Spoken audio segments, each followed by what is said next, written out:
сағыз, бірақ өте жұмсақ. Консистенциясы кішкене жаңағы түйіршіктелген ба.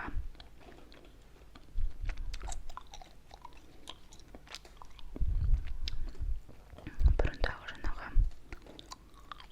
хупа-пупа деген сағыздар болатын еді ғой, соған ұқсайды. Негізі ақырындап көрейін. Негізі бірнеше дәмі бар. Мынау сағыздың Рика деген неге фокусировканы көрсетпей тұр, жарайды. Мынау ақ жаңағы дөңгелектің ішінде джемі бар, бірақ джемі өте көп емес, кішкене ғана көрініп тұр, бірақ суреттегідей емес. Келесі мына жерде таңқурайдың, киви және де алманың дәмдері және де кола.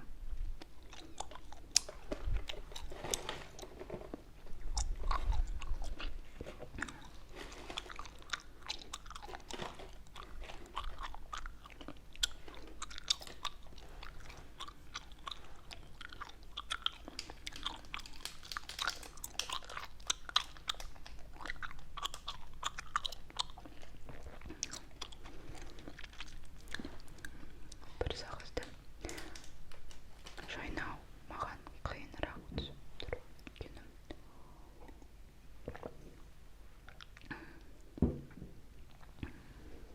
қатты дыбыстары шықпайтын сияқты.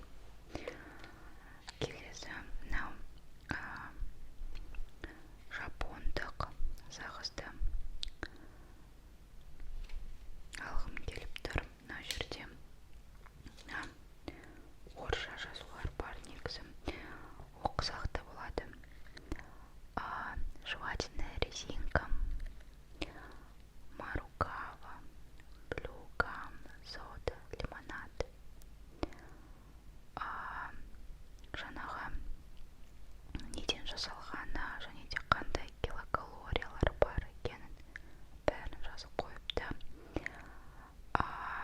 Қаласы Нагоя, Япония, бірақ бізде Ресейдің Владивосток деген қаласынан келеді екен. Ашып көрелік. Тәтті болады деп үміттенемін. Ішінде менің ең біріншіден мынау блокнотты қойған ойымнан бөлініп кетті мүлде.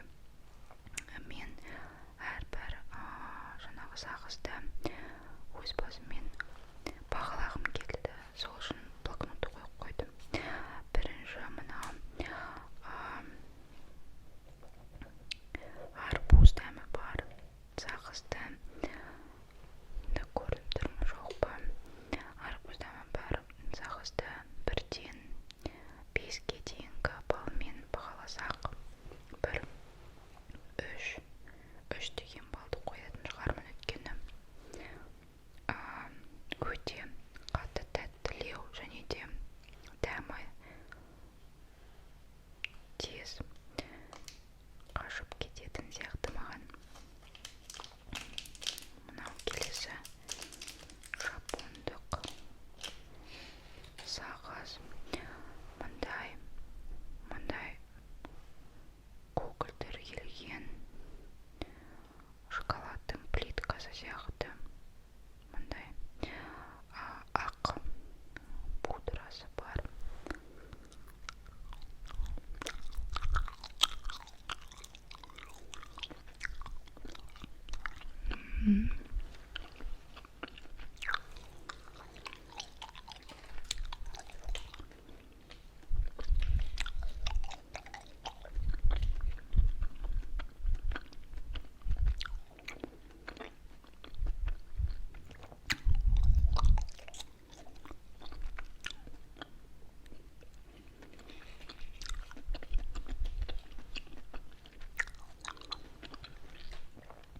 Дәмі өте тәтті.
ой, мынау да сондай екен. Дәл мынау бірінші болған, екінші болған бізде жапондық сағызға ұқсайды. Шоколад плиткасы сияқты сондай дәл, бірақ кішкене ақ емес, енді розовый түс па.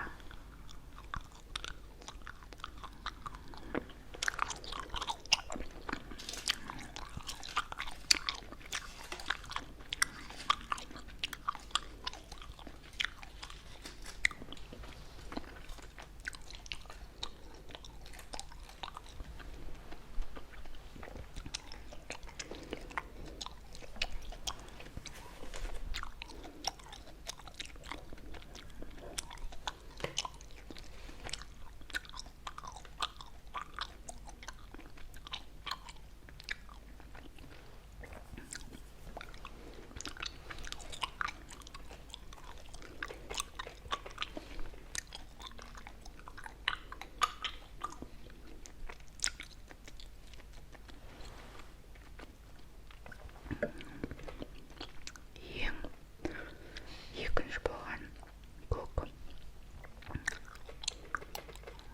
сағыз сияқты дәл сондай консистенциясы да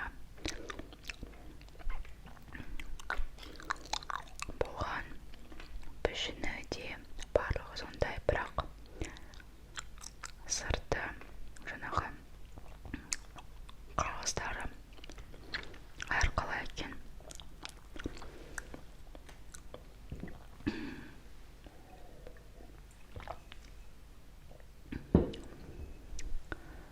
Мен өзімнің бірінші бейнебаянымды сағыздармен